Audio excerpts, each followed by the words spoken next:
Hello friends, welcome back to my channel MTC super. आज मैं एक न्यू टॉपिक के साथ आपका स्वागत करता हूं अपने यूट्यूब चैनल पर। आज मैं आप लोगों को बताऊंगा कि वैद्युत द्विध्रुव पर कार्यरत वैद्युत बल युग्म का आघूर्ण कैसे फाइंड करते हैं और electric charge and electric field का ये लेक्चर नंबर 3 है क्लास 12 का। आज मैं आप लोगों के लिए लेकर आया हूँ कि जो वैद्युत द्विध्रुव होगा उस पर कार्यरत बल युग्म का आघूर्ण कैसे कार्य करता है। तो इसके बारे में हम बताने से पहले इतना बता दें कि आप अगर हमारे चैनल को देख रहे हो तो प्लीज लाइक, शेयर और सब्सक्राइब कर दें और बेल आइकन को भी प्रेस कर दें, क्योंकि इस वीडियो में मैं आप लोगों को बताऊंगा फिजिक्स का कंप्लीट सॉल्यूशन आपको देता रहूंगा। क्योंकि इसमें जो लॉकडाउन के समय में क्लासेस स्टार्ट नहीं है उसमें मैं क्या करूंगा कि फिजिक्स का जो कंप्लीट सॉल्यूशन है विथ डिफिनीशन और न्यूमेरिकल के साथ आपको यहाँ से डिस्ट्रीब्यूट करूंगा। सो आप हमारे चैनल को क्या करें, सब्सक्राइब कर लें और बेल आइकन को भी प्रेस कर दें और लाइक, शेयर और सब्सक्राइब कर दें। तो आइए चलते हैं टॉपिक की तरफ। दिया है वैद्युत द्विध्रुव पर कार्यरत बल युग्म का आघूर्ण। इसमें आपको कुछ करना नहीं है। पहले अगर मान लीजिए फिजिक्स का कोई टॉपिक है, उस टॉपिक में आपको क्या करना है, उसके पहले हेडिंग को देखना है कि हेडिंग क्या कह रहा है। कह रहा है कि एक वैद्युत द्विध्रुव पर कार्यरत बल युग्म का आघूर्ण हमें क्या करना है, फाइंड करना है। तो आइए देखते हैं। सबसे पहले हम क्या करेंगे, एक वैद्युत क्षेत्र लेंगे। एक वैद्युत क्षेत्र ले लीजिए। वैद्युत क्षेत्र में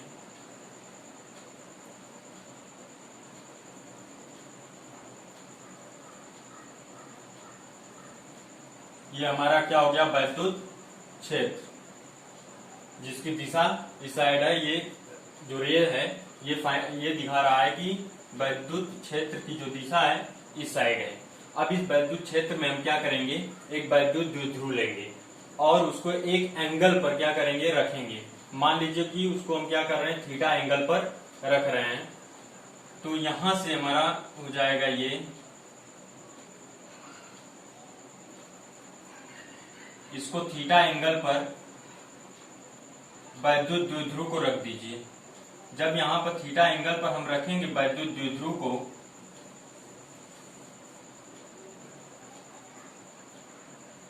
तो इनके बीच में दो आवेशों के मध्य में हम इस वैद्युत द्विध्रुव को रखेंगे। तो यहां से प्लस क्यू चार्ज होगा और ये होगा हमारा क्या, माइनस क्यू चार्ज। और यहां जो वैद्युत द्विध्रुव के बीच की दूरी है, प्लस क्यू और माइनस क्यू चार्ज के बीच की दूरी है 2L है। अब यहां से एक दूसरे के विपरीत एक फोर्स कार्य करेगा, QE।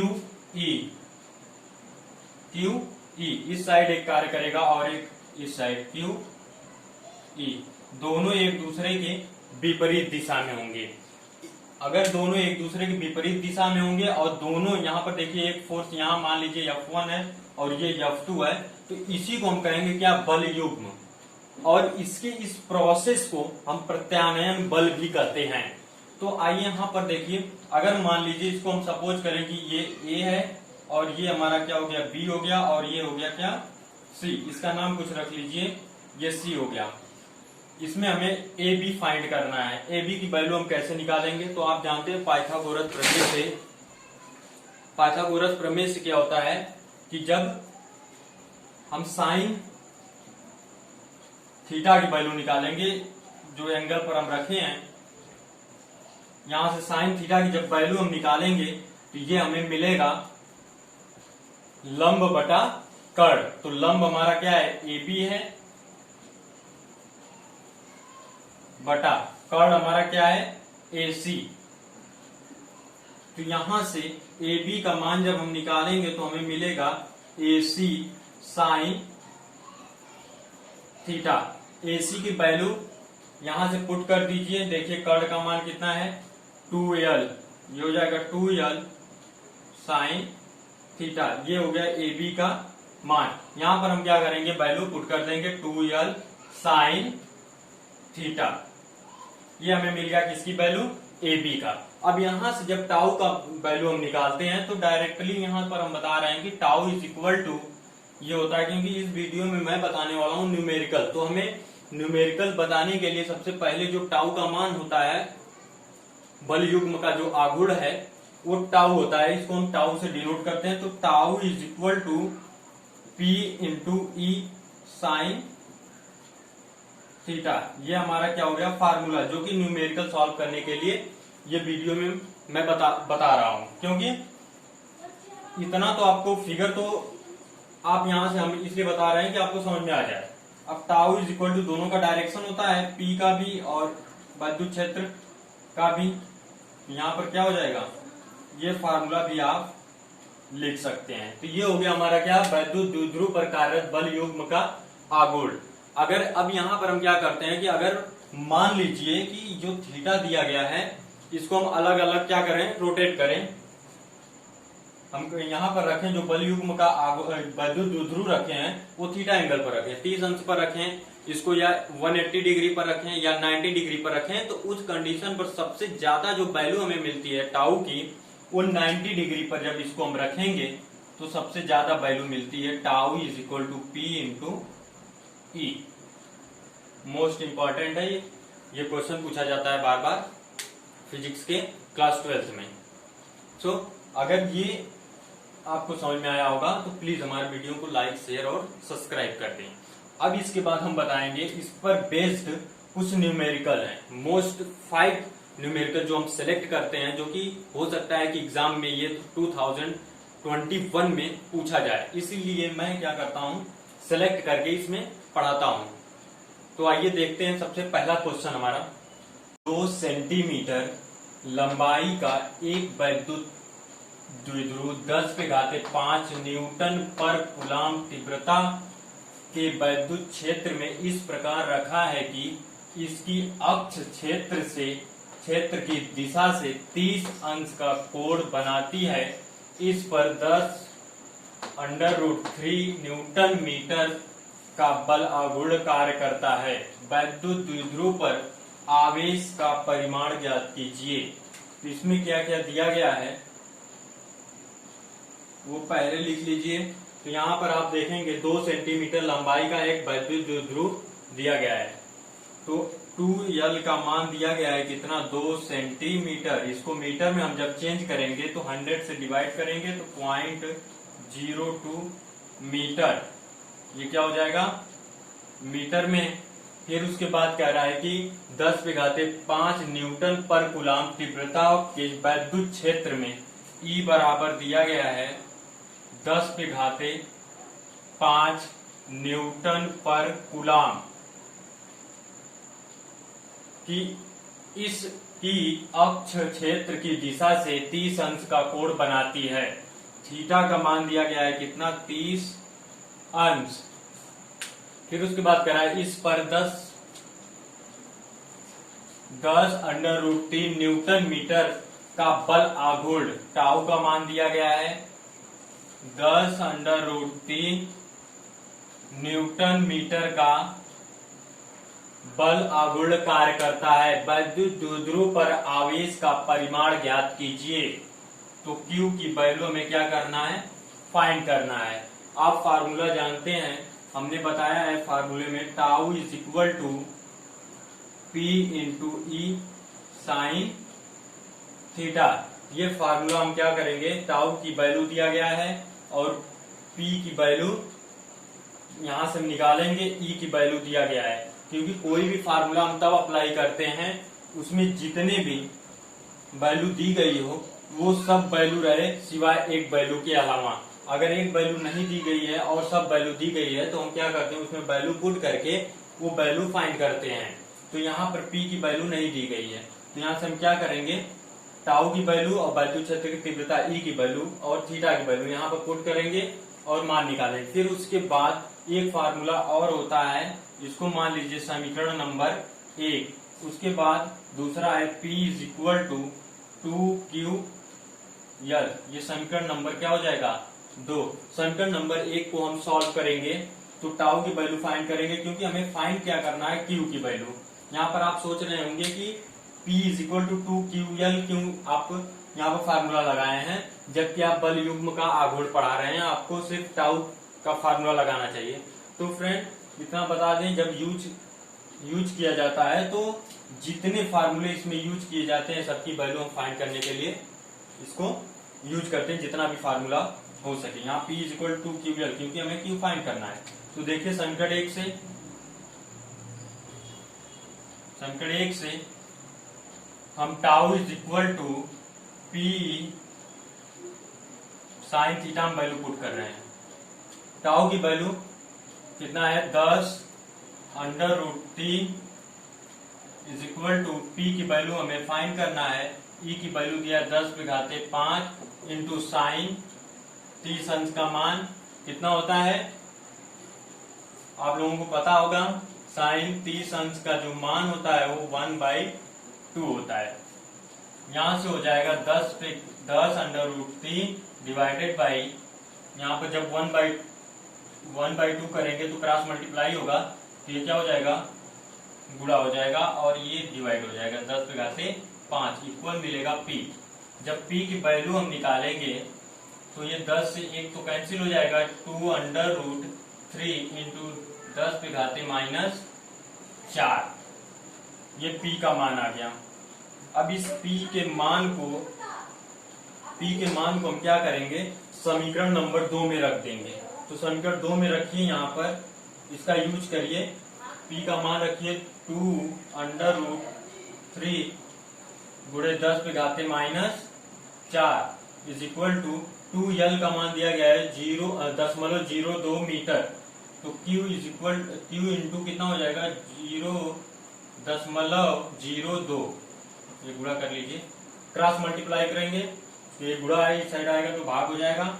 Q बराबर हो जाएगा 2√3 गुणे 10⁻⁴ और बटे 0.02। अब इसमें हम क्या करेंगे, 100 से गुणा कर लें ऊपर और नीचे भी क्या करें 100 से गुणा कर लें। जब गुणा करेंगे तो ये दशमलव हट जाएगा, 2√3 गुणे 10⁻, ये 2 और ये 10⁻2 होगा, ये 10⁻⁻4 है, 2 घट जाएगा -2 आ जाएगा। नीचे जब गुणा करेंगे 2 मिलेगा, 2 से 2 कट जाएगा। और आप जानते हैं कि √3 का मान जो होता है 1.732 होगा और गुणे 10⁻⁻2 और Q का जो मात्रक होता है वो कूलाम होता है। तो ये हो गया आपका क्वेश्चन नंबर 2। एक वैद्युत द्विध्रुव पर 10⁵5 न्यूटन पर कूलाम के वैद्युत क्षेत्र में 30 अंश के कोण पर रखा गया है और उस पर 6 गुणे 10⁻⁻24 न्यूटन मीटर का बल आघूर्ण लग रहा है। वैद्युत द्विध्रुव के आघूर्ण की गणना कीजिए।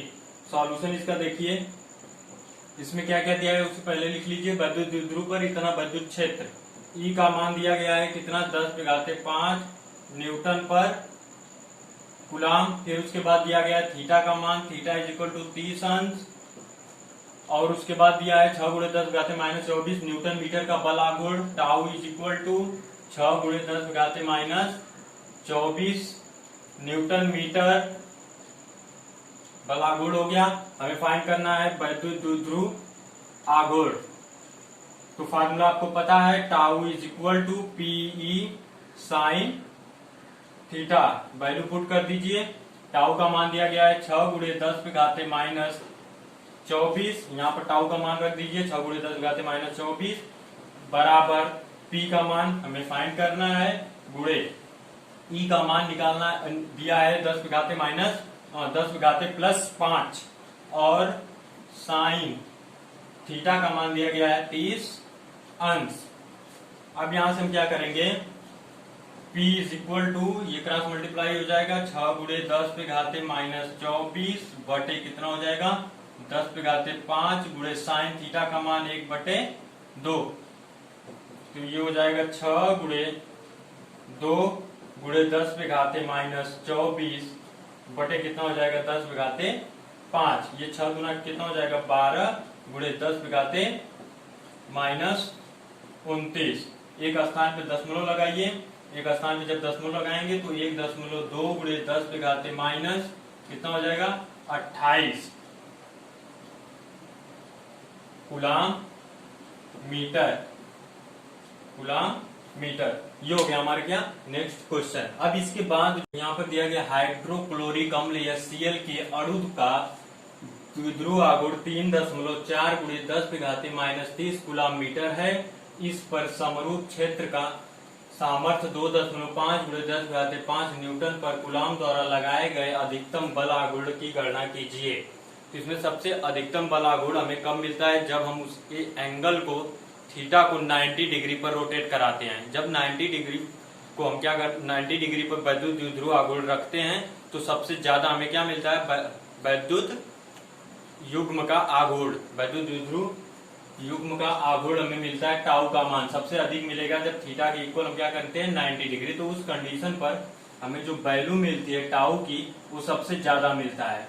तो tau is equal to PE sine theta में हम 90 डिग्री जब यहाँ पर रखेंगे तो वैल्यू 1 हो जाएगा और टाउ की वैल्यू हमें मिलेगी P इंटू ई। ये इसी फार्मूले पर हम क्या करेंगे, इस क्वेश्चन को सॉल्व करेंगे। तो इसमें देखिए दिया गया है हाइड्रोक्लोरिक अम्ल है, अणु है, और इसका जो वैद्युत द्विध्रुव आघूर्ण है टाउ का मान दिया है 3.4 × 10⁻³ कूलम मीटर। फिर उसके बाद दिया है ये द्विध्रुव आघूर्ण है, ये P का मान दिया गया है, और उसके बाद E का मान दिया है 2.5 × 10⁵5 न्यूटन पर कूलम, और मान पूछा है बल आघूर्ण का टाउ का मान। टाउ का मान हमें क्या करना है, फाइंड करना है। तो टाउ इज इक्वल टू हो जाएगा P की वैल्यू 3 × 4 × 10⁻³ गुणे 2.5 × 10⁵5। 3.4 में 2.5 से गुणा कर दीजिए। जब गुणा करेंगे तो हमें कितना मिलेगा, 25 चौके 100, हाथ में लगा कितना 10, 25 75 और 10 85, और 2 स्थान पर क्या हो जाएगा दशमलव गुणे 10⁻25, और ये हो जाएगा 8.5 गुणे 10⁻25। ये हो जाएगा हमारा answer. Tau is equal to. So thank you friends, I hope कि ये वीडियो आपको अच्छा लगा होगा। तो आप हमारे वीडियो को लाइक शेयर और सब्सक्राइब कर दें। कमेंट बॉक्स में हमसे जरूर बताएं कि जो क्वेश्चन हमने बताया है ये इम्पोर्टेंट क्वेश्चन है कि नहीं, और ये क्वेश्चन 2010 में भी पूछा गया है। ये मोस्ट इम्पोर्टेंट